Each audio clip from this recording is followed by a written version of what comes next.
పరిశుద్ధ గ్రంథాలు తెరిచి యాకోబు పత్రిక 1వ అధ్యాయము 2వ వచనం నుంచి చదవండి. నా సహోదరులారా, మీ విశ్వాసమునకు కలుగు పరీక్ష ఓర్పును పుట్టించునని ఎరిగి మీరు నానా విధములైన శోధనలలో పడునప్పుడు అది మహా ఆనందమని ఎంచుకొనుడి. మీరు సంపూర్ణులను అనునాంగులను ఏ విషయములోనైనాను కొదువలేని వారై ఉండునట్లు ఓర్పు తన క్రియను కొనసాగింపనీయుడి. చాలండి. హల్లెలూయా. పరిశుద్ధాత్మ దేవుడు మనతో మాట్లాడును గాక. ఈ యాకోబు హెబ్రీ ప్రజలైన విశ్వాసులకు రాస్తున్నాడు. ఈ యాకోబు ఎవరంటే, యేసు ప్రభు తర్వాత మరియమ్మ గారికి 4 కుమారులు పుట్టారు. ఆ 4 కుమారులలో ఒకడే యాకోబు. ఈ యాకోబు రాస్తున్నాడు. ఏమనుందంటే, మీ విశ్వాసమునకు కలుగు పరీక్ష ఓర్పును పుట్టించని ఎరిగి మీరు నానా విధములైన శోధనలో పడినప్పుడు అది మహానందమని ఎంచుకోండి. మీకు నానా విధములైన శోధనలు కలుగుతాయి. మీ విశ్వాసానికి పరీక్ష కలుగుతుంది. మీ విశ్వాసానికి పరీక్ష అనేది కలుగుతుంది. మీ విశ్వాసానికి పరీక్ష కలిగినప్పుడు మీరు ఏమి కలిగి ఉండాలంటే, ఏమి పుట్టిస్తుందంట ఈ పరీక్ష అంటే? ఓర్పును పుట్టిస్తుందంట. పరీక్ష మనకు ఓర్పును పుట్టిస్తుంది. ఆ ఓర్పు పుట్టాల. మన విశ్వాసముకు పరీక్షలు వస్తాయి.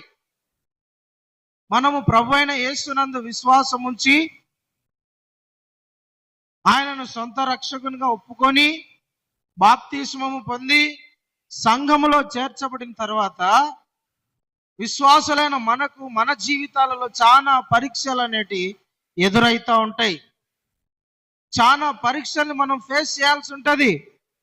దేవుడు మనల్ని పిలిచినప్పుడు, దేవుడు మనతో మాట్లాడినప్పుడు, ప్రభు మీద మనం విశ్వాసం ఉంచినప్పుడు మన విశ్వాసానికి తగిన పరీక్షలు మనకు కలుగుతూ ఉంటాయి.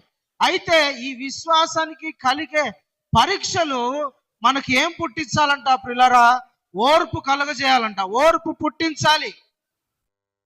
ఈ పరీక్షల వలన మనం ఏం నేర్చుకుంటాం? ఓర్పు నేర్చుకుంటాం. ఎలా ఓర్చుకోవాలా, ఎలా సహించాలా, ఎట్లా భరించాలా, ఎట్లుండాలా, ఎట్లా నడవాలా అనే ఓర్పు దేవుడు మనలో కలగజేస్తాడు. మనకు వచ్చే పరీక్షలు మనకు ఓర్పును పుట్టిస్తాయి. హల్లెలూయా, హల్లెలూయా. మనకు సహజంగా నానా విధాలైన శోధనలో పడతాం. శోధనను పరీక్ష. ఇప్పుడు ఒక 10th క్లాస్ చదివే పిల్లోడు వాని జీవితంలో పరీక్ష వస్తుంది. 10th క్లాస్కు పరీక్షలు ఎదురైతాయి.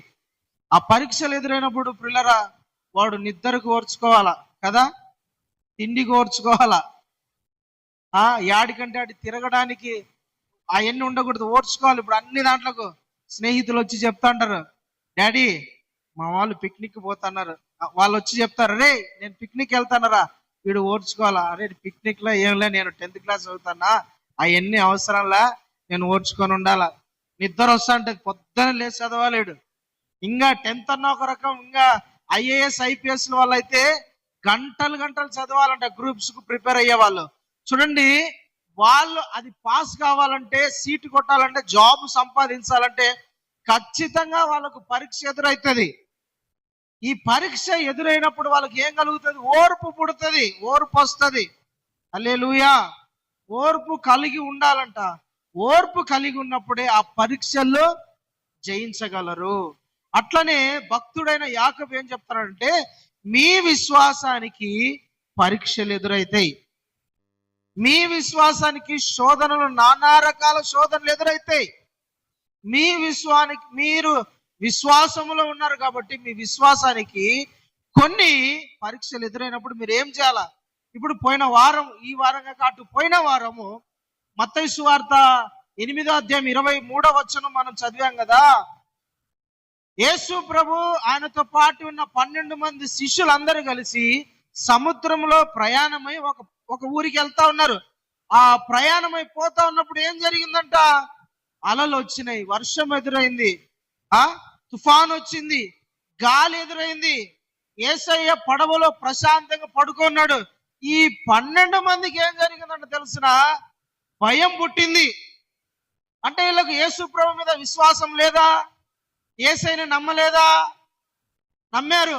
అప్పటి వరకే చాలా అద్భుతాలు చూశారు. యేసు ప్రభు ఒక కుష్టి రోగిని బాగు చేయడం చూశారు.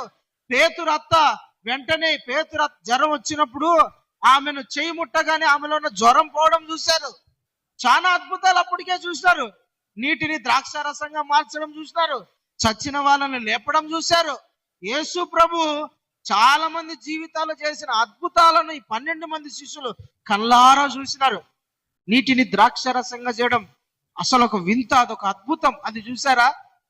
కొండ ఎక్కి దిగి వచ్చేటప్పుడు ఒక కుష్టి రోగి వచ్చి ప్రభా నన్ను బాగు చేయన్నప్పుడు ఆయన వాడిని పట్టుకొని నాకు ఇష్టమే నువ్వు బాగు అన్నప్పుడు వాడిని కుష్టి రోగం బాగైంది కదా.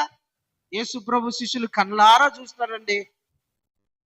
పేతురత్తకు జ్వరంతో పడిపోయి వణికిపోతుంది, గజ్జ గజ్జ, ఏం పని చేసుకోలేక యేసు ప్రభు పోయి పేతురత్తను చేతినట్టు ముట్టాడు. వెంటనే ఆమె జ్వరం, టైఫాయిడ్ ఉందో మలేరియా ఉందో ఇంకేముందో మనకు తెలియదు, కానీ వెంటనే బాగైపోయింది. లేచి ఆమె పని చేసుకోవడం కూడా స్టార్ట్ చేసింది. ఇవన్నీ శిష్యులు ఏం చేస్తున్నారు తెలుసు? కళ్ళారా చూస్తున్నారు, చెవులారా విన్నారు. యేసు ప్రభు చేసి అద్భుతాలను చూసి వాళ్ళు ఆశ్చర్యపోయారు. అబ్బో, ఈయన ఇంత శక్తివంతుడా! ఈయన తాకుతే కుష్ఠరోగం పోతుంది, ఈయన తాకుతే జ్వరం పోతుంది, ఈయన నీటిని తాగితే ద్రాక్షారసం అయిపోయింది.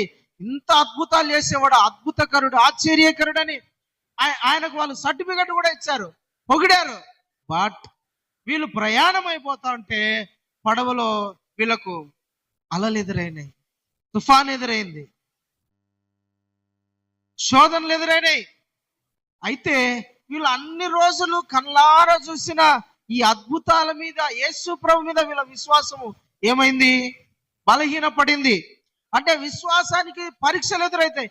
యేసు ప్రభు అక్కడ తొందరగా స్పందించలా, లేయలా. ఇప్పుడు పడుకోండి, ఆయనకు గాలి వీచే తెలియదా? వర్షం పడతాను, తుఫాన్ ఎదురైనప్పుడు చినుకులన్న పడవా? చలిగాలి లేయదా? పడవ అలలు పెరిగినప్పుడు పడవ నిటారుగా పోతా ఉంటది, అలలకు ఎగిరెగిరి పడతా ఉంటది, పడవ ఎగిరెగిరి పడతా ఉంటది. ఆ దెబ్బకి ఎవరైనా ప్రశాంతంగా పనుకుంటారా? రైల్లో దబ్బా ఊపి ఊపి ఊపి పెడతాంటే సరిగ్గా నిద్ర రాదు ఒకసారి కదా. ఆ బస్సులో ఒకసారి నేను ప్రయాణం అయిపోతాంటే సీట్లు లేవు. హైదరాబాద్కి వెళ్ళినప్పుడు లాస్ట్ సీట్ ఉంది, ఆడ కూర్చుని ఆర్టీసీ బస్సు. ప్రైవేట్ బస్సు అయితే డైరెక్ట్ హైవేలో వెళ్ళిపోతుంది, ఆర్టీసీ బస్సు అయితే ప్రతి బస్ స్టాండ్ లేకపోతుంది. ఆ బస్ స్టాండ్ లేకపోయినప్పుడు స్పీడ్ బ్రేకర్లు వచ్చినప్పుడు బాగా నిద్ర వస్తుంది. 11-12 ఆ టైంలో బస్ స్టాండ్ లేకి ఆ ఊర్లోకి ఎంటర్ అయినప్పుడు దబాలని ఎత్తేస్తుంది, ఎగిరిపడి నిద్రలు మేలుకోవడం వల్ల. అంటే చూడండి, ఆ ప్రయాణంలో ఇంత కుదుపులు ఉంటాయి కదా, అలలు వచ్చినప్పుడు ఇంకెంత కుదుపులు ఉంటాయి. పడవ ఒకసారి ఎగిరి కింద పడతా ఉంటది, కానీ యేసయ్య మటుకు ఏం తెలియనట్లు పడుకో ఉన్నాడు. వర్షం పడుతుంది, పెద్ద పెనుగాలులు వస్తాయి. వీళ్ళేమో చచ్చిపోతున్నాం, మొర్రో మా పని అయిపోయింది అయ్యా, ఇంకా మేము చచ్చిపోయే స్థితిలో ఉన్నామయ్యా అని ఏడ్చుకుంటున్నారు. యేసయ్య మౌనంగా ఉన్నాడు. ఎందుకు తెలుసునా? మీ విశ్వాసానికి పరీక్షలు ఎదురైతాయి. మీరు కనులారా చూశారు కదా, కనులారా చూశారు నేను చేసే అద్భుతాలను. చెవులారా విన్నారు. ఆ కుష్టు దగ్గరికి పోయి వానికి ఇంటర్వ్యూ చేసుకున్నారు. అన్ని జరిగినాయి. బట్ ఎందుకు? మీకు పరీక్ష ఎదురైనప్పుడు మీ విశ్వాసం ఎలా ఉంది? మన విశ్వాసము, దేవుని మీద మనకున్న నమ్మకము ఎట్లుంటది? మన విశ్వాసాన్ని పరీక్షలు ఎదురై కావాలనే దేవుడు ఒక్కొక్కసారి ప్రియులారా మన విశ్వాసాన్ని టెస్ట్ చేస్తాడు, పరీక్షిస్తాడు. దేవుడు మన విశ్వాసాన్ని టెస్ట్ చేస్తాడు. మనము దేవుని మీద, మనకు ఇబ్బందులు వచ్చినప్పుడు, కష్టాలు వచ్చినప్పుడు, సమస్యలు వచ్చినప్పుడు, ఈ తుఫాన్ లాంటి అలల లాంటి అలజడులు మన జీవితంలో, మన కుటుంబాలలో, మన ఆత్మీయ జీవితంలో ఎదురైనప్పుడు మనం ఏ విధంగా స్పందిస్తామో, దానికి ఏ విధంగా రియాక్ట్ అవుతామో దేవుడు పరీక్షిస్తాడు. ఏ విధంగా మనం స్పందిస్తున్నాం? మన విశ్వాసం నిలకడగా ఉంటుందా? ఓర్పు పుట్టిస్తుందా? అంటే ఇప్పుడు పరీక్ష ఎదురైనప్పుడు ఏమవుతుంది? ఓర్పు తగ్గిపోతుంటది. ఏంది ఇంకా ఈయన లేలేదే, అంటే మమ్మల్ని పట్టించుకోలేదే, మేము చచ్చిపోవడము ఈయనకి ఇష్టమా, అంటే మేము చచ్చిపోతాం, మీకు చింత వీళ్ళు శిష్యులు అంటారు అక్కడ, అయ్యా బోధకుడా మేము నశించుచున్నాము, నీకు చింత లేదా? నీకు చింత లేదా? మేము చచ్చిపోవడం నీకు ఇష్టమా? నీకు చింత లేదా? నీకు బాధ లేదా? ఇన్ని కేకలు పెడతానమే. ఏమైపోయింది తెలిసిన? ఇలా ఓర్పు తగ్గిపోతుంది. ఈ పరీక్ష, విశ్వాసానికి వచ్చిన పరీక్ష వీళ్ళకు ఓర్పు పుట్టించాలి, కానీ ఇలా ఓర్పు ఏమైపోతుంది? తగ్గిపోతుంది. అరే నా ప్రభు, నా బోధకుడు ఇన్ని అద్భుతాలు చేసిన వాడు యేసయ్య నా పడవలో ఉండగా నాకెందుకు భయం?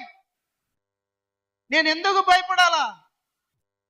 కీర్తనలో దావీదు ఒక కీర్తన రాస్తాడు, యెహోవా నాకు తోడుగా ఉన్నాడు కాబట్టి నేను పండుకొని నిద్రపోయి లేచెదను. 10,000 మంది నన్ను మోహరించినను అపాయముకు నేను భయపడను. 1,000 మంది నన్ను చుట్టుకున్నా నేను భయపడను. దావీదుకున్న విశ్వాసం, అంటే విశ్వాసానికి పరీక్ష ఎదురైతుంది. మనము దేవుని మీద ఎంత నమ్మకం, ప్రభు మీద మనము ఎంత విశ్వాసం కలిగి ఉన్నామో ఆ విశ్వాసానికి తగిన పరీక్ష ఎదురైతుంది మన జీవితంలో.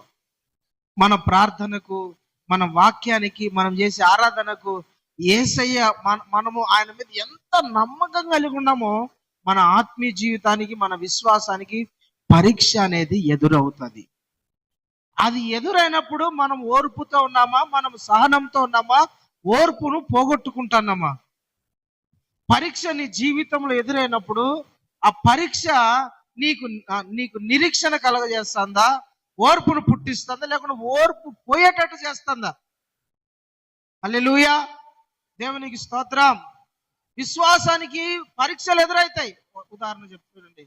ఒక అబ్రహాము, దేవుడు అబ్రహాంను పిలిచాడు, అబ్రహామా నేను చూపించే దేశానికి నువ్వు వెళ్ళు, నీ దేశాన్ని వదిలి, నేను చూపించే దేశాన్ని నువ్వు వెళ్ళు, నీ తండ్రి ఇంటిని, నీ బంధువులను, నీ స్వజనులను విడిచిపెట్టి నేను చూపించే దేశానికి పో, నేను నిన్ను ఆశీర్వదిస్తా.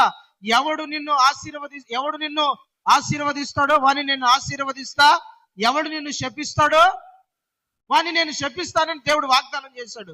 దేవుని మాట నమ్మి విశ్వాసముతో అతడు వెళ్తా ఉన్నాడు. అతనితో పాటి తన భార్య కూడా విశ్వాసముతో, నా భర్తకు దేవుడు మాట్లాడాడంట, సరే వెళ్దాము అని వెళ్తా ఉన్నారండి.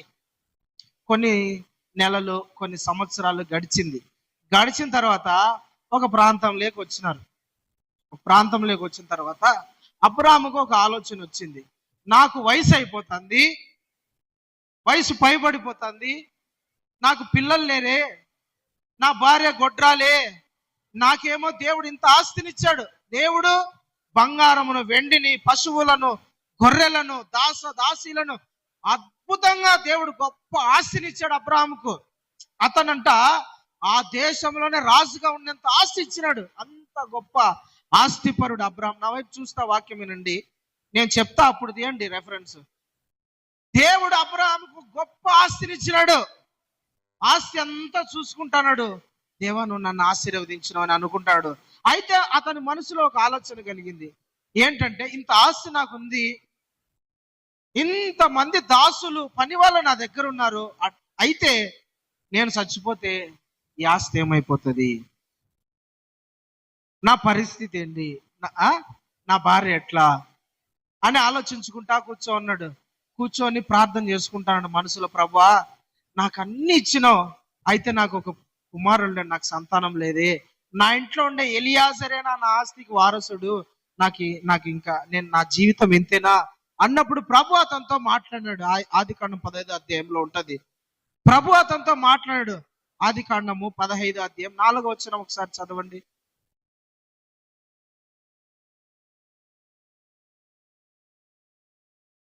చదవాలి ఫాస్ట్ గా. యెహోవా వాక్యము అతని యొద్దకు యెహోవా వాక్యము అబ్రహాము దగ్గరకు వచ్చి, ఇతడు నీకు వారసుడు కాడు, ఎలియాజరు ఇదో పనివాడు నీకు వారసుడు కాడు, నీ గర్భవాసమున పుట్టబో, నీ గర్భములో నుండి పుట్టే నీకు వారసుడు అగునని చెప్పాను. హల్లెలూయా. అబ్రహాము కూర్చొని ప్రార్థన చేసుకుంటాడు, మనసులో దేవునితో మాట్లాడుకుంటాడు. ఎలియాజరు నా ఇంటికి, నాయనా నా ఆస్తికి నేను చనిపోతే ఈ ఆస్తికి అంతటికి ఇతనే వారసుడా, ఇంకా నాకు వారసుడు లేడని ప్రార్థన చేస్తున్నప్పుడు దేవుడు అతనితో మాట్లాడడం స్టార్ట్ చేశాడు. అబ్రామా, ఎలియాజరు నీ ఆస్తికి వారసుడు గాడు, నేను నీకు కుమారుణ్ణి, నీకు పిల్లలని ఇస్తాను అని దేవుడు వాగ్దానం చేశాడు. దేవునికి మహిమ కలుగును గాక. అబ్రహాముతో దేవుడు వాగ్దానం చేశాడు. చాలా సంవత్సరాల తర్వాత, భయపడొద్దు, ఇదో తూర్పు చూడు, పడమర చూడు, ఉత్తరము చూడు, 4 దిక్కుల చూడు, ఆకాశం చూడు, కింద ఇసుక నేలను చూడు, లెక్కింపలేనంత విస్తారమైన సంతానాన్ని నేను నీకు ఇస్తానని దేవుడు వాగ్దానం చేశాడు. అబ్రహాముతో వాగ్దానము చేశాడు. అయితే అబ్రహాం ఆ వాగ్దానం పట్టుకొని నిబ్బరంగా ఉన్నాడు. దేవుడు నాకు ఇస్తానన్నాడు. ఖచ్చితంగా ఇస్తాడు ఆయన. ఎందుకంటే పిలిచిన దేవుడు, నన్ను పిలిచినాడు, నా కుటుంబాన్ని వదిలి రమ్మన్నాడు, నా దేశాన్ని వదిలి రమ్మన్నాడు, నా బంధువుని వదిలి రమ్మన్నాడు. నా ప్రభు వచ్చినందుకు నన్ను ఇంత గొప్ప ఆస్తిపరుడుగా చేసినాడు. ఈ రోజు నాతో దేవుడు మాట్లాడినాడు, వాగ్దానం ఇచ్చినాడు, మాట ఇస్తాడు దేవుడు. ఏమని? ఖచ్చితంగా నీకు కుమారులను, నీకు సంతానాన్ని, వారసుని ఇస్తాను అని వాగ్దానం చేశాడు. వాగ్దానం చేసిన దేవుడు నమ్మదగిన వాడని నమ్మి విశ్వాసముతో నిబ్బరంగా ఉన్నాడు, ఓర్పుతో ఉన్నాడు. అయితే అతని జీవితంలో పరీక్ష ఎదురైంది. ఏ రకంగా తెలుసా? తన భార్య రూపంలో, హల్లెలూయా, శారా రూపంలో అబ్రహాముకు పరీక్ష ఎదురైంది. ఇతనేమో దేవుని మీద విశ్వాసం గలవాడే, నమ్మకంగా ఉన్నాడు. దేవుడు నాకు ఇస్తాడు, ఖచ్చితంగా ప్రభు నాకు వాగ్దానం చేశాడు, మాట ఇచ్చినాడు, ఆయన నాకు సంతానాన్ని ఇస్తానన్నాడు, మన ఇద్దరికి సంతానాన్ని ఇస్తానన్నాడు, మన ఇద్దరికి వారసుని ఇస్తానన్నాడు. ఆయన నమ్మదగిన వాడు. మనం విశ్వాసంతో ఉంటే ఆయన ఖచ్చితంగా తన వాగ్దానమును నెరవేర్చి తీరుస్తాడు ఖచ్చితంగాని విశ్వాసంలో నిలకడగా ఉన్నాడు. అయితే పరీక్ష ఎదురైంది తన విశ్వాసానికి. ఎవరి ద్వారా? శారా ద్వారా తన విశ్వాసానికి పరీక్ష ఎదురైంది. శారా వచ్చింది, ఏందయ్యా నీకు వయసు అయిపోతుంది, నాకు వయసు అయిపోతుంది, మనకు పిల్లలు, నేను ముసలిదాన్ని అయిపోతానా, మనకు పిల్లలు లేరే, ఈ ఆస్తి అంతా ఏం చేయాలా, ఎట్లా? నువ్వేమో దేవుడని విశ్వాసంతో ఉన్నావు. మనము ఇప్పటికి వచ్చి ప్రభుని నమ్మి 25-24 సంవత్సరాలు అవుతుందయ్యా. ఎన్ని సంవత్సరాలు? 15 సంవత్సరాలు, 10 సంవత్సరాలు పైన అవుతుంది మనం ప్రభుని నమ్మి. ఏసై నువ్వేమో విశ్వాసంతో ఉన్నానంటున్నావు, నేనేమో ముసల్దాన్ని అయిపోతానా, నువ్వు ముసల్దోడే అయిపోయినావు, మనకు సంతానం లేదు, ఈ ఆస్తి చూడు ఎంత ఆస్తి ఉందో, నువ్వు చచ్చిపోయినా నేను చచ్చిపోయినా ఈ ఆస్తి ఎవరికి వెళ్తుంది అని విశ్వాసానికి పరీక్ష ఎదురైంది. ఇంకా రోజు శోధించడమే, ఒక రోజు కాదు, రోజు పరీక్ష ఎదురైతుంది అతని జీవితంలో విశ్వాసానికి. ఎన్ని సంవత్సరాలు అయితే చూడు, ఇంకా నేను చచ్చిపోతా, ముసలిదాన్ని అయిపోయినా, నాకు ఇంకా పిల్లలు పుట్టారు, ఇంకా 2 రోజులు పోతే నీకు పిల్లలు పుట్టారు, అయిపోయింది కథ. రోజు శోధించడమే, ఇతన్ని పరీక్షించడమే. ఏం చేస్తాడు? 1 రోజు, 2 రోజులు, 1 నెల, ఏం చేయాలో చెప్పు అన్నాడు. అంతవరకు విశ్వాసంతో ఏం చేశాడు? ఓర్చుకొని ఉన్నాడు. ఓర్చుకొని ప్రభు ఇస్తలే చేశారా, గమ్ము ఉండమ్మా అని మాట్లాడుతాను. సంవత్సరం చెప్పింటాడు, ఓర్చుకోయే, మనల్ని పిలిచిన దేవుడు నమ్మదగిన, నాకు మాట ఇచ్చినాడమ్మా, వాగ్దానం చేసినమ్మా దేవుడు నీకు సంతానాన్ని ఇస్తానని. నువ్వు ఎందుకు తొందరపడతావు? ఎందుకు తొందర నీకు? ఓర్పుగా ఉండు, దేవుడు ఇస్తాడే. మౌనంగా ఉండే తల్లి అంటే 1 సంవత్సరం చెప్పింటాడు. ఇంకా ఆమె శోధించడం, పరీక్ష ఎక్కువైంది, మంట ఎక్కువైంది. దానికి ఏం చేస్తారు? ఏం చేయరు. ఎక్కువైంది అబ్రహాముకు, ఫోర్స్ ఎక్కువైంది. ఏందయ్యా సంవత్సరాలు, నెలల నుంచి చెప్తున్నావు, యాడిస్తున్నాడు అని ఎక్కువ ఏంటాడు. అప్పుడు అబ్రహాం ఏమని అంటాడంటే తెలిసిన, సరే ఏం చేయమంటావు? ఇది ఏమి, వాట్ ఐ డూ, నేనేం చేయాలి చెప్పు. అంతవరకు అబ్రహాము విశ్వాసంలో ఉన్నవాడు. దేవునిని గట్టిగా పట్టుకున్నవాడు, వాగ్దానమును నమ్మినవాడు, చూడండి పరీక్ష ఎక్కువ అయిపోయేసరికి అతని ఓర్పు ఏమైపోయింది తెలుసా? బలహీనమైపోయింది. బలహీనమైపోయి ఏం చేయాలో చెప్పు శారమ్మ అంటే, శార ఒక ఐడియా ఇచ్చింది. దేవుడు నీకు వాగ్దానం చేసినాడు కదా, అది నాతో కాకపోయినా ఏదో దీంతో పోతుంది, నా పని మనిషి నాతో ఎప్పుడు ఉంటది హాగరు, నమ్మకస్తురాలు, దీన్ని పెళ్లి చేసుకొని శారమ్మ హాగర్ను అబ్రహాంకి ఇచ్చి పెళ్లి చేసింది. చూడండి ప్రియమైన దేవుని బిడ్డారా, హాగర్ శారమ్మ ఇచ్చి పెళ్లి చేసిన తర్వాత ఇప్పుడు తెచ్చుకునింది ఎవరు? హాగర్ని తెచ్చుకునింది ఎవరు? శారమ్మ తెచ్చుకునింది. కోరుకునింది ఎవరు? శారమ్మ కొనుక్కునింది. శారమ్మ కోరుకునింది, శారమ్మ తెచ్చుకునింది. శారమ్మకు శ్రమలు ఎదురైనాయి. ఇప్పుడు ఏమైంది? హాగరు గర్భవతి అయింది. హాగరు గర్భవతి అయ్యేసరికి శారమ్మను నీచంగా చూడడం స్టార్ట్ చేసింది. ముసల్లానా, నువ్వు ఇన్నేళ్ళు అబ్రహాంతో కాపురం చేసినావు, ఏం కాల, నేను టప్పుమని 6 నెలలు సంసారం చేయను చూడు, అప్పుడే గర్భవతినైనా అన్నట్టుగా మాట్లాడడం స్టార్ట్ చేసింది. తెచ్చుకున్నావు కదా, ఉంటాయి. తెచ్చుకున్నావు కదా, ఏరి కోరి తెచ్చుకున్నావు. విశ్వాసము. అబ్రహాం భర్త అంటాడు, అయ్యా అమ్మ శారమ్మ, దేవుడు ఇస్తాడే, మౌనంగా ఉండే తల్లి అంటే లేదు. వాగ్దానం ఎప్పుడు నెరవేరుతుందో మనకు తెలియదు. టెంపరీగా దీన్ని తెచ్చిపెట్టుకో అన్నాడు. తెచ్చుకున్నాడు. ఆమె తెచ్చిపెట్టింది. ఇప్పుడు ఏమైంది తెలుసునా? ఆమెకే బల్లెపు పోటుగా తయారైంది. ఆమెకే బల్లెపు పోటుగా తయారైంది. నీచంగా చూడడం స్టార్ట్ చేసింది. సరే, అబ్రహాం వచ్చి శార వచ్చింది. ఏందయ్యా ఇది, నన్ను నీచంగా చూస్తాను, దీన్ని పంపేను. తెచ్చుకునింది ఎవరు? ఎవరు తెచ్చుకున్నారు? నేను చెప్తానే ఉండ నీకు మర్యాదగా, ఓర్చుకో, ఓర్పు కలిగి ఉండు, తొందర ఎందుకు పడతావు అని. ఇప్పుడు తెచ్చి పెట్టుకున్నావు, భరించు. లేదు, అది ఉంటే నేను ఉండను. సరే పంపించేసి దేవుడు ఆడు మాట్లాడినాడు. నమ్మదగిన దేవుడు ఇది. అన్యాయం నువ్వే తెచ్చుకుంటావు, నువ్వే పంపిస్తావు. దేవుడేమో ఆమెను మాట్లాడి మళ్ళా నువ్వు పో, ఇంటికి పో, నేను నిన్ను ఆడ ఆశీర్వదిస్తానన్నాడు. పిలుచుకొచ్చింది. మళ్ళా ఎట్లా ఒకట దేవుని కృపను బట్టి హాగరు గర్భము కుమారుని కనింది. ఆ కుమారుడు కూడా ఏమైందని తెలిసిన, మళ్ళా శారా కొడుకుని ఏడిపించడం స్టార్ట్ చేశాడు. ప్రియమైన దేవుని బిడ్డలారా, మన విశ్వాసానికి పరీక్ష ఎదురైతుంది. విశ్వాసానికి పరీక్ష ఎదురైతుంది. అబ్రహాము జీవితంలో శారా లాగా తన భార్య లాగా పరీక్ష ఎదురైంది. అబ్రహాము ఓర్చుకోలేకపోయినాడు, విశ్వాసంలో బలంగా ఉండలేకపోయాడు. ఇట్లా శారమ్మ వాగ్దానాన్ని నమ్మలేకపోయింది. ఈ రోజు ఇజ్రాయేలు హమాస్ వాళ్ళు కొట్టుకొని సస్తున్నారంటే ఓర్పు లేక. ఏం లేక? ఓర్పు లేక. వాగ్దానాలను నమ్మక. వాగ్దానాలను నమ్మింటే శారమ్మ సరేనయ్య అబ్రహామా, దేవుడు ఎప్పుడు ఇస్తాడో ఈయనలే అని శారమ్మ వాగ్దానాన్ని నమ్మింటే, అబ్రహాము ఓర్పుతో ఉండింటే ఈరోజు ఆ దేశాలు 2 కొట్టుకొని చచ్చేవి కాదు.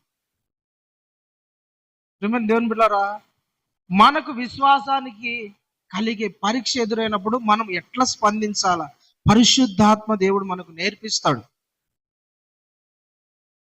అతని జీవితంలో, అబ్రహాము జీవితంలో పరీక్ష ఎదురైంది. ఓర్పు మనకు, నిజం చెప్పాలంటే ఓర్పు చాలా అవసరం. మనకు ఓర్పు లేకపోతే మనం నష్టం తెచ్చిపెట్టుకుంటాం. ఓర్చుకోకపోతే మన జీవితాలలో నష్టం ఎదురవుతుంది. అందుకని ఏం చేయాలంటే, ఖచ్చితంగా ప్రతి విశ్వాసి జీవితంలో ఓర్పు అనేది ఉండాలా. పరీక్ష అనేది ఎదురైతుంది. ఎదురైనప్పుడు మనం ఏం చేయాలంటే ఓర్చుకొని ఉండాలి, తొందరపడకూడదు. హల్లెలూయా, హల్లెలూయా. ఇంకా మితిమీరితే మనం ఏం చేయలేం, కానీ తొందరపడకూడదు. అబ్రహాం జీవితంలో పరీక్ష ఎదురైంది తన భార్య రూపంలో. అయితే అబ్రహాము విశ్వాసము గలవాడై ఉన్నాడు కానీ ఓర్చుకోలేకపోయాడు. శారమ్మ వాగ్దానాలను నమ్మలేకపోయింది. తన జీవితంలో నెరవేరుతుంది అన్న వాగ్దానము నమ్మలేకపోయింది. ప్రియులారా, మీ జీవితంలో కూడా చాలా సార్లు పరీక్షలు ఎదురైతాయి. ఎదురైనప్పుడు మీరు ఓర్పు కలిగి ఉండాలా. దేవుడు ఏదైనా ఖచ్చితంగా ఇస్తాను అన్నాడంటే అది ఖచ్చితంగా ఇచ్చి తీరుతాడు. అయితే ఒక్కొక్కసారి మన జీవితంలో పరీక్షలు ఎదురైతే మనల్ని శోధించే వాళ్ళు ఎక్కువ అవుతారు. మన చుట్టుపక్క ఉన్న వాళ్ళే మనల్ని శోధించడం ఎక్కువ అవుతుంది. మనల్ని పరీక్షించడం, మాటి మాటికి మనల్ని బలహీనపరిచే వాళ్ళు ఉంటారు. అయితే ఆ మాటలన్నీ పట్టించుకోకుండా దేవుని వైపు చూడాలా. ప్రభు మీద విశ్వాసం, ప్రభా ఎన్ని పరీక్షలు వచ్చినా నేను తట్టుకొని నిలబడి ఉండి ఓర్చుకునే కృప నాకి ప్రభా అని దేవుని సన్నిధిలో మనము కనిపెట్టుకొని ఉంటే వాగ్దానం చేసిన దేవుడు నమ్మదగిన వాడు, వాగ్దానాలు నెరవేరుస్తాడు. హల్లెలూయా, హల్లెలూయా. విశ్వాసానికి తగిన పరీక్షలు మన జీవితంలో ఎదురైతాయి. నీ జీవితంలో ఎదురైతాయి, అయితే ఓర్చుకొని ఉండాలి. యోసేపు జీవితంలో కూడా యోసేపు జీవితంలో దేవుని పరీక్షలు ఎదురైన విశ్వాసానికి తగినట్టుగా యోసేపుకు కలలు, ఆ దర్శన వరం ఉంది యోసేపుకు. పడుకున్నప్పుడు, లేచినప్పుడు, నడిచినప్పుడు దేవుడు అతనికి కలలు ఇస్తాడు, దర్శనాలు ఇస్తాడు. అట్లా మాట్లాడేవాడు దేవుడు అతనితో. అయితే ఈ కళలు వచ్చినప్పుడు ఏం చేశాడంటే ఆ యోసేపుకు కళలు వచ్చేటి. ఆ కళలు వచ్చినప్పుడు ఏం చేసేవాడు, తన పక్కనున్న వాళ్ళతో చెప్పుకుంటా ఉండేవాడు. తండ్రితో, తల్లితో, తన అన్నలతో చెప్పుకుంటా ఉండేవాడు. ఒకరోజు ఒక కళ వచ్చింది. ఏమిటా కళ అంటే, ఒక పొలంలో 12 పనలు ఉన్నాయి. ఈ 12 పనలలో ఒక పన మాత్రమే నిలబడింది. మిగతా పనలన్నీ ఒక నిలబడిన పన వైపు పడిపోయి ఉన్నాయంట. ఒక కళ వచ్చింది. ఆ కళ తీసుకుపోయి అన్నలతో చెప్పినాడు, అన్నలారా నాకు ఒక కళ దేవుడు రాత్రి చూపించినాడు. ఆ కళ ఏంటంటే, ఒక పన నిలబడింది, మొత్తం 12 పనలు ఉన్నాయి. ఒక పన అంటే తెలుసు కదా, పొలంలో ఉంటది. ఒక అన్ని కట్టి ఒక చోట పెడతారు చూసిన పనలాగా. దాన్ని ఏమంటారంటే నారు నాటేటప్పుడు ఒక కట్టలా కట్టి పక్కన పెడతారు కదా, అది పన. 12 పనలు పొలంలో ఉన్నాయి అన్నలారా. ఒక్క పన నిలబడింది, మిగతా పనలు 11 పడిపోయి ఉన్నాయి. అది నాకు దేవుడు రాత్రి కళ చూపిస్తారంటే ఈ అన్నలందరికి మండింది. ఎందుకు మండింది? 12 మంది కొడుకులు ఉన్నారు. అరే ఆ 12 మందిలో ఒకని నువ్వు నిలబడి ఉంటావు, 11 మంది నీకు మేము కాళ్ళ మీద పడాలరా, నువ్వు మాకు అధికారిగా ఉంటావా అని కోపం పెంచుకున్నారంట వాళ్ళ మీద. మళ్ళా ఒకసారి కళ వచ్చింది. మళ్ళా ఈసారి వచ్చి నాన్న దగ్గర, మా అన్నలు నాకు శత్రువులు అయిపోయినారు, కానీ మా నాన్న దగ్గరికి వెళ్ళి చెప్తా, మా నాన్న దర్శనాలు చూసేవాడు, మా నాన్న దేవదూతతో దేవునితో పెనుగులాడినాడని చెప్పినాడు కదా, విశ్వాస వీరుడు కదా, నేను వెళ్ళి కళ మా నాన్నకి చెప్తే వింటాడేమో అని వెళ్ళి చెప్పినాడు. నాన్న 12 నక్షత్రాలు, సూర్య చంద్రుళ్ళు, ఒక నక్షత్రం ఎదుట సాగిల పడినాను నాన్న అంటే నాన్నకు కూడా మండింది. అదే నేను మీ అమ్మ మీ అన్నగారులు నీ కాళ్ళ మీద పడాలరా, పో బయటికి అన్నాను. చూడండి ఆ మాట చదవండి ఒకసారి. ఆదికాండము 37వ అధ్యాయం 8వ వచనం ఒకసారి చదవండి. అందుకు అతని సహోదరులు కళ చెప్పిన తర్వాత వాళ్ళ అన్నలు, నీవు నిశ్చయముగా మమ్మల్ని ఏలేదవా, నువ్వు నిశ్చయముగా మమ్మల్ని ఏల్తావా, మా మీద నీవు అధికారివి అవుదువా, మా మీద నువ్వు అధికారిగా ఉంటావా అని అతనితో చెప్పి అతని కళను బట్టి అతని కళలను బట్టి అతని మాటలను బట్టి అతని మీద మరింత పగపట్టిరి. అతని మాటలను బట్టి, అతని కళలను బట్టి అతని మీద, యోసేపు మీద అన్నలు పగబట్టినారంట. ఏంద్రా ఎప్పుడు దేవుడు నాకు కళ చూపించినాడు, దేవుడు నాకు దర్శనం చూపించినాడు, దేవుడు నాతో ఇది మాట్లాడుతున్నాడు అని ఎప్పుడు ఈ సోది మాటలన్నీ వచ్చి మాట్లాడి చెప్తారు అని అతని మీద ఈ 11 మంది పగ పెంచుకున్నారు, కోపం పెంచుకున్నారంట. మరి యాడైనా సినిమా పోదాం రారంటే, ఏంద్రా సినిమా పోదాం అంట అని అనాలి, కానీ లేదంటే ఆడిపోయి ఏదైనా క్రికెట్ ఆడదాం, పేకాట ఆడదాం అంటే కోపం రావాలి, కానీ తప్పుడు పని లేదంటే ఆడిపోయి నలుగురం పోయి ఆ ఊరి మీద పడి దొమ్మి చేసొద్దాం రారంటే కోప్పడాలి. కానీ దేవుడు నాకు ఈ కళ చూపిస్తాడు రా బాబో అంటే ఈయన మీద పగబట్టింది. హల్లెలూయా. ఆ పగ, ఆ కళ, ఈర్ష్య కాస్త ఏమైందని తెలిసిన వాళ్ళందరికీ ఏమైందంట,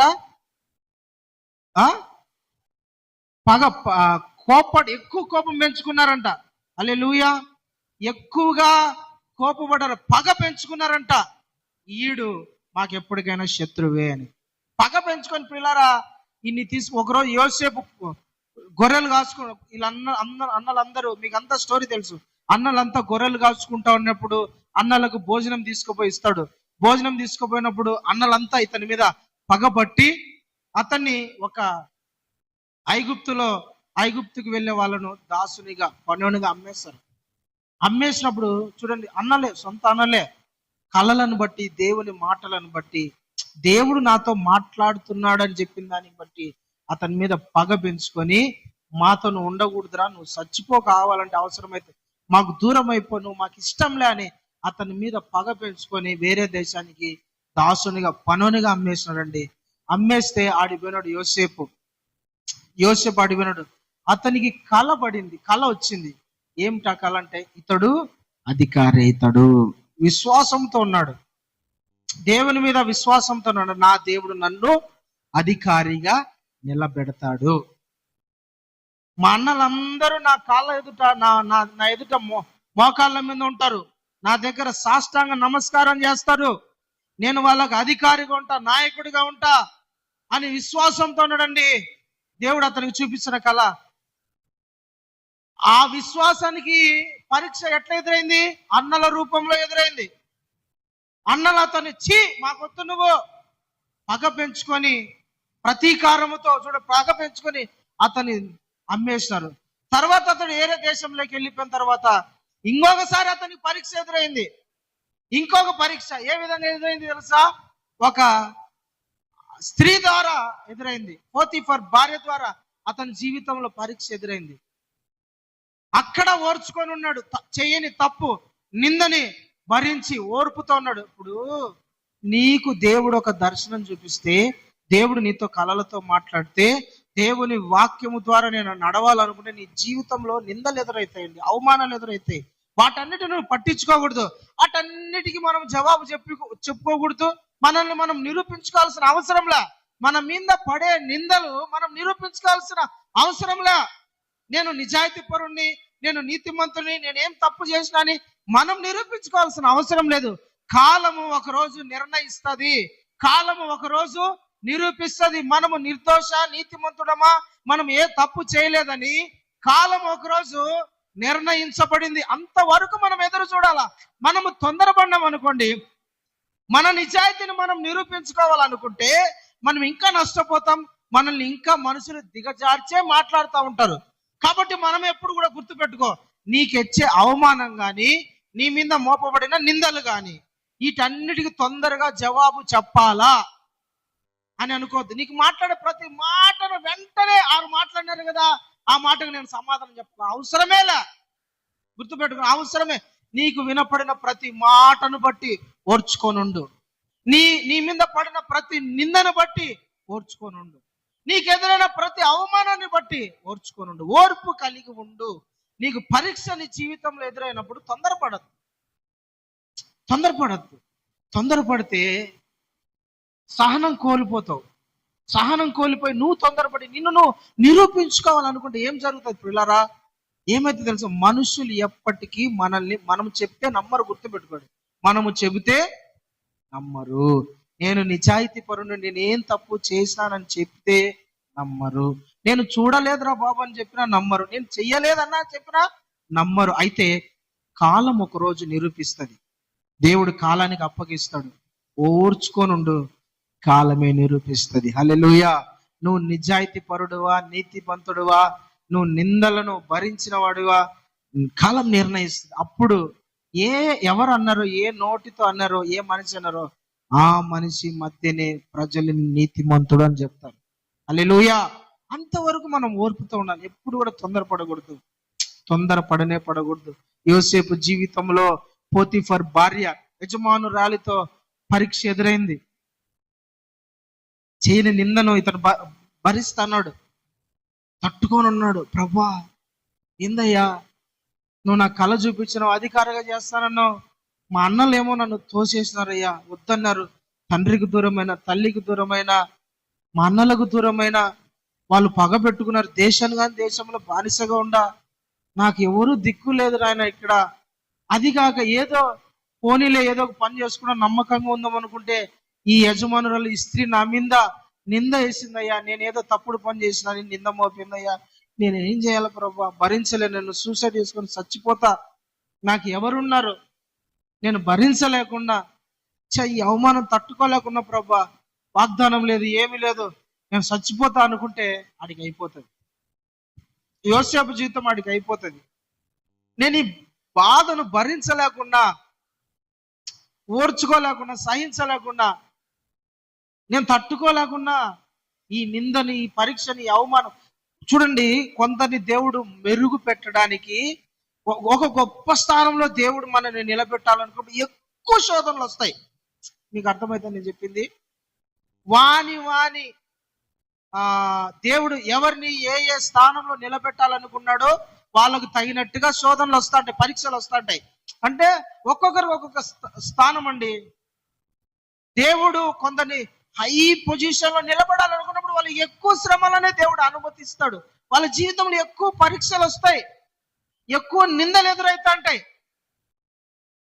లేదు ఏదో నార్మల్ గా పొజిషన్ ఒక స్టెప్ దేవుడు ఎక్కించాలన్నప్పుడు వాళ్ళకి ఏం పెద్ద పరీక్షలు రావు. అగ్ని వంటి మహాశ్రమలు ఎదురైతాయంట కొందరికి. ఇటు అగ్ని వంటి అసలు తట్టుకోలేనండి పరీక్షలు మన జీవితంలో ఎదురైతాంటాయి. అయ్యో, భరించలేకున్నా, తట్టుకోలేకున్నా, ఓర్చుకోలేకున్నా, ఏదో ఒకటి చెయ్యాలా, ఏదో ఒకటి చేసుకోవాలా, ఏదో ఒకటి నన్ను నేను నిరూపించుకోవాలన్నా పరీక్షలు మన జీవితంలో ఎదురైతాయి.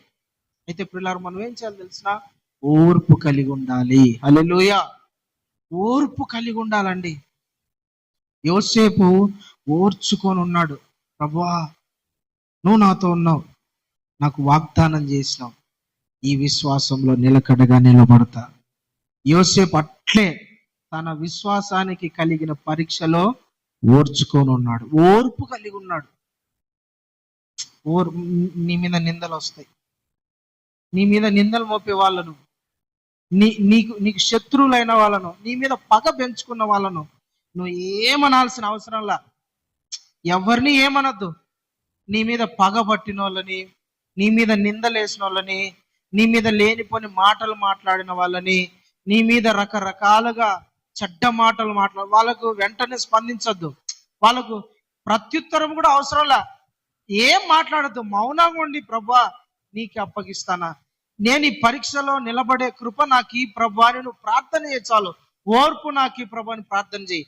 తగిన సమయమున దేవుడు నిన్ను హెచ్చిస్తాడు. బైబిల్లో అద్భుతమైన మాట రాయబడింది పేతురు పత్రికలో.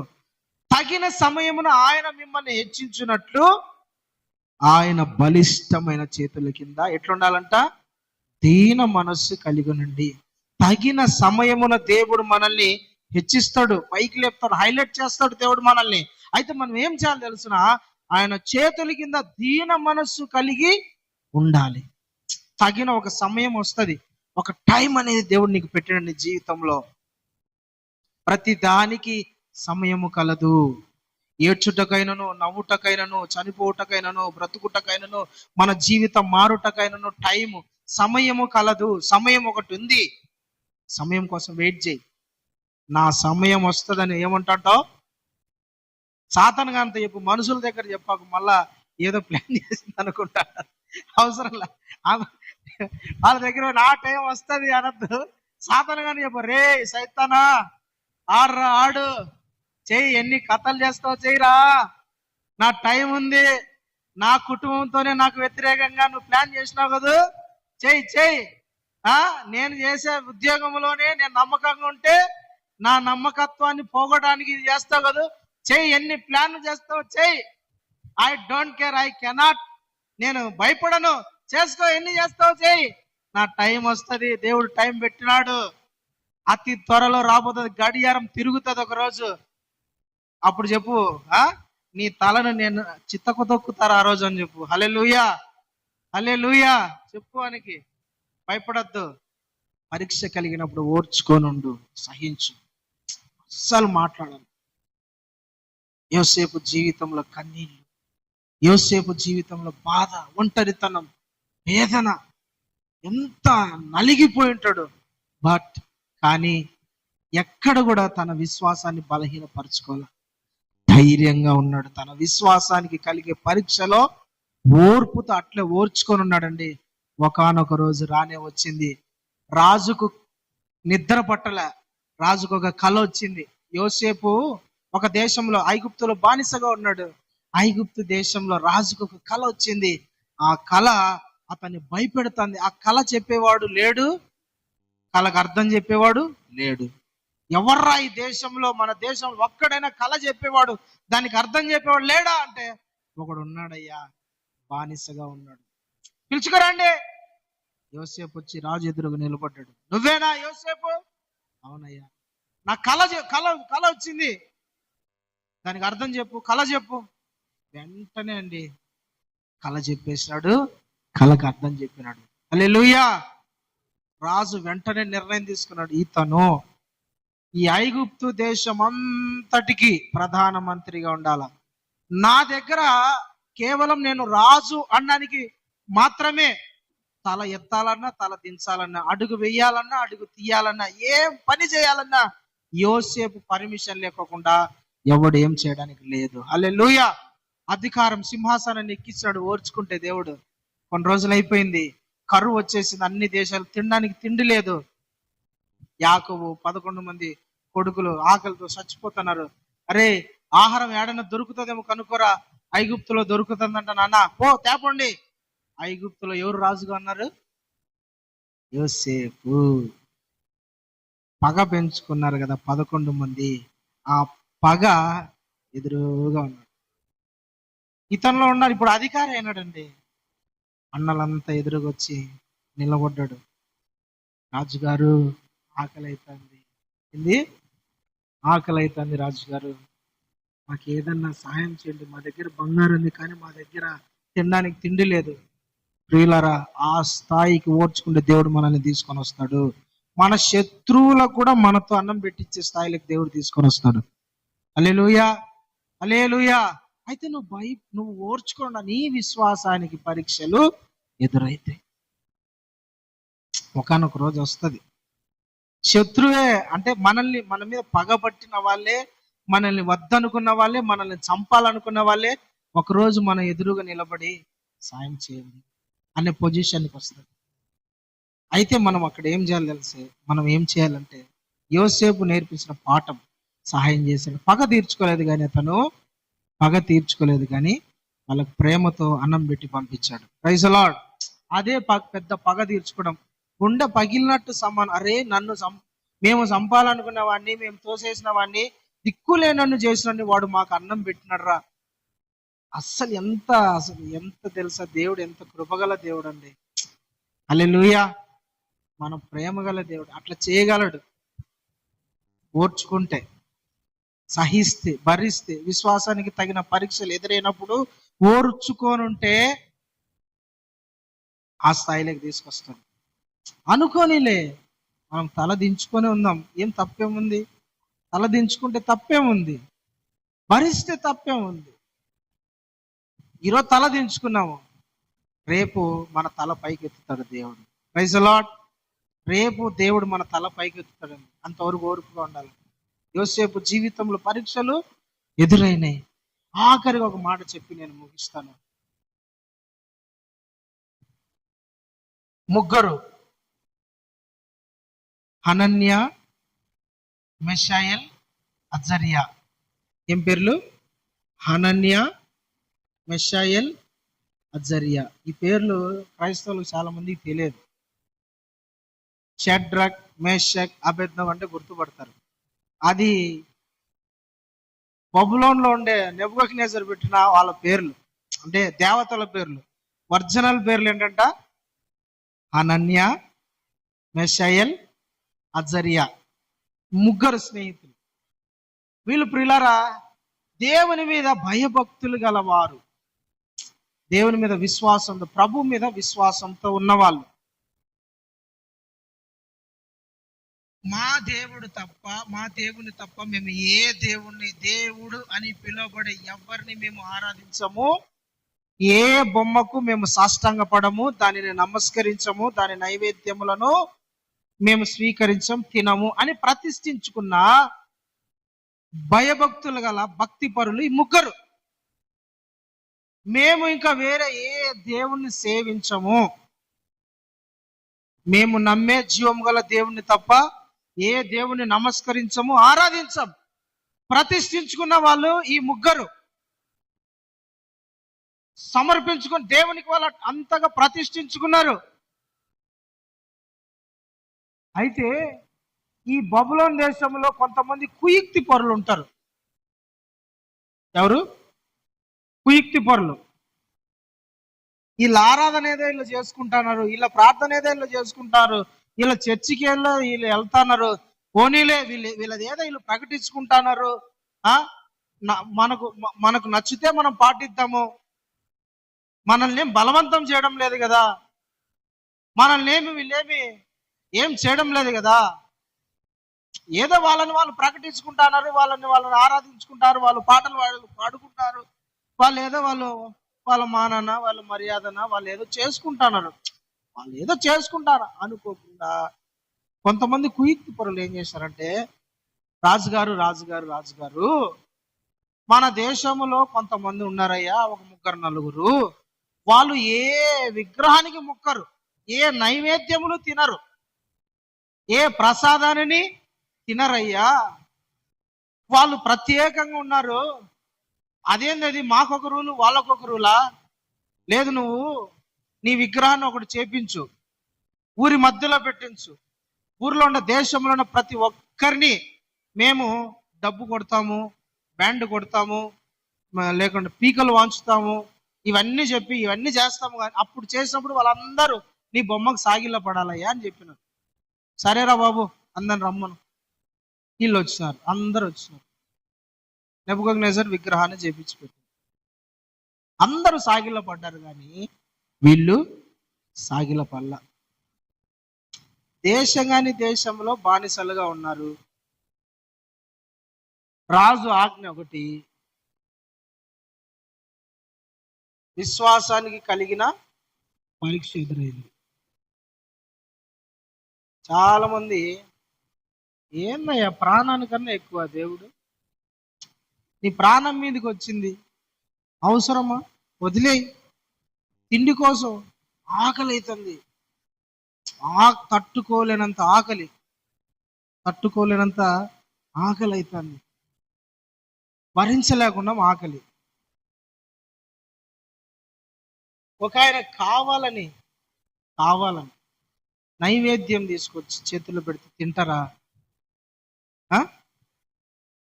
ప్రాణమైన పోతుంది, కానీ మేము తినమయ్యా. ఎందుకంటే జీవము గల దేవుడు, మేము ఆరాధిస్తున్న దేవుడు జీవము గల దేవుడు. ఆయన సృష్టించబడిన వస్తువులలో నివసించడాయన, మనిషి చేతులతో చేయబడిన హస్తాకృతమైన వాటిలో నివసించువాడు కాడాయన. ఆయనకి ఏదైనా కొదువైనట్టు మనుషుల చేతితో చేయబడిన దాంట్లో ఆయన ఉండడు. ఆయనకు మేమే జీవం గల దేవుని ఆలయం, మాలోనే ఉంటాడు ఆయన. మా దేవునికి విగ్రహం లేదు. మా దేవుడు ఎవరంటే జీవము గల దేవుడు. వీటన్నిటిని సృష్టించిన వాడు ఆయన. మాలో ఉండాలని కోరుకుంటాడు, కానీ ఆయన వస్తువులలో ఉండాలని కోరుకోవడం లేదు. కాబట్టి మేము విగ్రహాలు చెయ్యము, వాటి ఎదుట సాగిలపడము, వాటికి అర్పించినట్టు తినం, ప్రతిష్ఠించుకొని కూర్చొని ఉన్నారు. పరీక్ష వచ్చింది, ఎదురైంది. పిల్లలు మనకు కూడా ఒక్కొక్కసారి అట్లాంటి ఎదురైతాయి ఉంటాయండి. అలాంటి ఎదురైతాయి, విశ్వాసానికి కలిగిన పరీక్షలు ఎదురైతాయి. నీ దేవుని నమ్ముకున్నావు కదా, యేసయ్యని నమ్మిన నీ జీవితంలో పరీక్షలు ఎదురైతాయి. అట్లాంటి ఎదురు కాకపోవచ్చు. శద్రకు, మేషకు, అబేద్నెగో అలాంటి పరీక్షలు మనకు ఎదురు కాకపోవచ్చు, కానీ చిన్న ఎదురైతాయి. కుడికాలే పెట్టాలా అనేది ఎదురైతాయి ఒక్కొక్కసారి. ఇది కుడికాలే పెట్టాలి. నన్ను ఒక ఆమె మంగళవారం ఇంట్లో చేరాకండి నాయన, మంగళవారం ఇంట్లో చేరాకండి నాయన, అమావాస్య నాయన, నేను కావాలనే మంగళవారం ఇంట్లో చేరిన. నేను చెప్పా, నేను జీవం గల దేవుడు యేసయ్యని నమ్ముకోనున్నా, నాకు మంగళవారం అనలా, శనివారం అనలా, శుక్రవారం అనలా, అర్ధరాత్రి అనలా, నాకు అవసరం అంటే ఇప్పుడే పోతా. పరీక్షలు ఎదురైతాయి. నీ అమ్మో వీళ్ళని సంతోష పెట్టాలి, వీళ్ళు మనకేమైనా హెల్ప్ చేస్తారేమో, వీళ్ళు అది ఇది అనుకుంటే నీ విశ్వాసము నిరూపించుకునే పరీక్ష ఒకరోజు నిలబడుతుంది. పరీక్షకు కుడికాలే పెట్టాలి. కొందరు ఫోర్స్ చేస్తారు, కొందరు అమావాస్య రోజు వెళ్ళకూడదు అంటారు, కొందరు మంగళవారం వెళ్ళకూడదు అంటారు, కొందరు మంగళవారం ఇళ్ళలోకి చేరకూడదు అంటారు, కొందరేమో ప్రయాణాలు చేయకూడదు అంటారు. ఇలాంటి అన్ని పరీక్షలు ఎదురైతాయి. కావాలనే చెప్పేవాళ్ళు కొందరు ఉంటారు కొంతమంది. అయితే నీ విశ్వాసం పరీక్షించుకునే టైము అది, పరీక్షకు నిలబడే టైం అది. హల్లెలూయా. నువ్వు నీ దేవుణ్ణి మహిమపరుస్తావా? మనుషులు చెప్పినారు, అయ్యో వాళ్ళకి ఏదైనా మనము ఈ మాట వినకపోతే వాళ్ళ దగ్గర నుంచి మనకు సహాయం రాదేమో, మనకు హెల్ప్ రాదేమో, మనకు సపోర్ట్గా ఉండరేమో అన్నట్టుగా మనుషులకు లొంగిపోతావా? మనుషులకు లొంగిపోతే దేవుని నువ్వు అవమానపరిచినట్టు, దేవుని మహిమను తగ్గించినట్లు, దేవుని కీర్తిని పోగొట్టినట్టు నువ్వు. మనం ఎట్లుండాలంటే పిల్లరా, మన దేవుని మహిమపరిచేటట్టు ఉండాలి. హల్లెలూయా. అందరూ పిల్లరా ఆ బొమ్మ, నెబుకద్నెజరు బొమ్మ ఎదురుగా అందరూ సాష్టాంగ పడ్డారు. ఎందుకు? రాజుకు మనం ఎదురు తిరిగి నిలబడగలమా, బతకగలమా? అందులో ఒక అగ్నిగుండం తయారు చేసి పెట్టారు. ఎవడైతే బొమ్మను మొక్కాడో అందరిని తీసుకుపోయి ఆ అగ్నిగుండంలో అగ్గిలో పడేస్తామని చెప్పినారు. పాయింట్ నెంబర్ 1 ఒకటి ప్రాణ భయం. పాయింట్ నెంబర్ 2, ఒకవేళ రాజు కనికరించి ప్రాణము తీయకోకుండా ఆజ్ఞాపించినా మనకి ఏమి దొరకదు. పాయింట్ నెంబర్ 3, రాజుకు అయ్యో మేము రాజుకు ఎదురు తిరిగితే ఏదో కాంప్రమైజ్ అయిపోతామని అనుకోవచ్చు, కానీ వాళ్ళు ప్రాణానికి భయపడలా, వాళ్ళు దేనికి భయపడలా, దేవునికి మాత్రమే భయపడ్డారు. హల్లెలూయా. విశ్వాసానికి కలిగే పరీక్షలు ఎదురైనప్పుడు మనం ఓర్చుకొని ఉంటే దేవుడు నీ ద్వారా మహిమ పొందుతాడు. రెండోది, దేవుడు నీ జీవితంలో మహిమ గల కార్యాలు చేపిస్తాడు. భయపడ్డారు ఈ శద్రక్, మేషక్, అబేద్నెగోలు. రాజు అంతవరకు నోరు, 7 అంతల అగ్నిగుండం రెడీ చేయండి రా, ఇలా ముగ్గురు అగ్నిలో పడేయండి రా అన్నారు. అందరూ భయపడిపోతున్నారు, కానీ వీళ్ళు మటుకు ధైర్యంగా నిలబడినారు. మేము సేవించుచున్న దేవుడు ఈ అగ్నిగుండంలో నుంచి తప్పించుటకు సమర్థుడు. ఒకవేళ తప్పించకపోయినా నేను మీకు మొక్కను, తప్పించకపోయినా నేను నీకు మొక్కను. రోషము గల మాట అది, క్రైస్తవునికి ఉండాల్సిన రోషం అది. ఒకవేళ నాకు తిండి దొరకకపోయినా నేను మారను. ప్రభువే దేవుడు, ఆయన తప్ప వేరొక దేవుడు లేడు. ఏమి ఉన్నా లేకున్నా, ఎవరు నాతో లేకపోయినా యేసయ్య ఉంటే చాలు అన్న విశ్వాస వీరులుగా నిలబడి ఉన్నారు. హల్లెలూయా. పిల్లరా, ఎట్టంటే అట్లా మాట్లాడిన నోరే. శద్రక్, మేషక్ అగ్నిలో పరీక్షలో నిలబడినారు, అగ్గిలో పడిపోయారు. దేవుడు అంట వాళ్ళ వస్త్రం కాలలేదు, వాళ్ళ వెంట్రుక అగ్ని వాసన కూడా రాలా, బయటికి వచ్చినారు ముగ్గురు మళ్ళా బ్రతికి. ఆ ముగ్గురిని చూసి ఈ నెబుకద్నెజరు రాజు వాళ్ళ కాళ్ళ ఎదుట సాష్టాంగ నమస్కారం చేసినాడు. నీ దేవుడు తప్ప, ఇది మీ దేవుడు తప్ప భూమి మీద దేవుడు అనిపించుకోవడానికి ఎవ్వరు అర్హులు కారు. ఈ శద్రక్, మేషక్, అబేద్నెగోల దేవుడే నిజమైన దేవుడు. శాసనం ఒకటి రాపించినాడంట, శాసనం, ఆజ్ఞ శాసనం ఒకటి రాసి శిలా పలకగా పెట్టించినాడు. అప్పటి వరకు శద్రక్, మేషక్, అబేద్నెగో అంటే ఎవరికి తెలియదు. ఆ రోజు నుంచి దేశంలో ఒక శిలా శాసనము పలక మీద రాపించి పెట్టాడు. ఈ శద్రక్, మేషక్, అబేద్నెగోల దేవుడే నిజమైన దేవుడు, భూమిని ఆకాశమును సృష్టించిన వాడు. హల్లెలూయా. ప్రియులారా, నీ విశ్వాసము నిలకడగా ఉండి పరీక్షకు నిలబడితే నీ ద్వారా దేవుడు మహిమ పొందుతాడు. రెండోది, నీ పేరు ప్రపంచమంతా మారుపోగేటట్టు చేస్తాడు. నీ పేరు నీ వీధిలో, నీ గ్రామంలో, నీ బంధువుల దగ్గర, నీ స్నేహితుల దగ్గర, నీ శ్రేయోభిలాషుల దగ్గర దేవుడు నీ పేరును ఘనపరుస్తాడు. ఎవరైతే ఆయన పేరును ఘనపరుస్తాడో వారిని ఆయన ఘనపరుస్తాడు. నన్ను ఘనపరచు వారిని నేను ఘనపరుస్తా, నన్ను తగ్గించు వారిని నేను తగ్గిస్తానన్నాడు. దేవుణ్ణి ఘనపరుస్తే దేవుడు నేను ఘనపరుస్తాడు. నీ విశ్వాసము ఎదురైన పరీక్షలు ఎదురైనప్పుడు ధైర్యముగా, ఓర్పుతో, నిబ్బరం కలిగి ఉండు. కానీ ఎక్కడ కూడా ఓర్పు కోల్పోవద్దు, సహనం కోల్పోవద్దు. నిబ్బరం కలిగి ఉండు, ధైర్యంగా ఉండు. దేవుడు నీ జీవితంలో మహిమ గల కార్యాలు జరిగించును గాక. దేవుడు నీ జీవితంలో గొప్ప కార్యాలు జరిగించును గాక. యోసేపును సింహాసనం ఎక్కించిన దేవుడే నిన్ను కూడా ఆ స్థాయిలోకి తీసుకొచ్చును గాక. పరిశుద్ధాత్మ దేవుడే విశ్వాసమునకు కలుగు పరీక్ష ద్వారా ఓర్పు పుట్టించును గాక. ఆమేన్. ప్రార్థన చేసుకుందాం. అందరూ ఒక్క నిమిషం మోకరించండి పిల్లరా. చెప్పబడిన వాక్యాన్ని బట్టి ఒక్క నిమిషం మోకరించండి. ప్రభువా నీకు స్తోత్రాలు.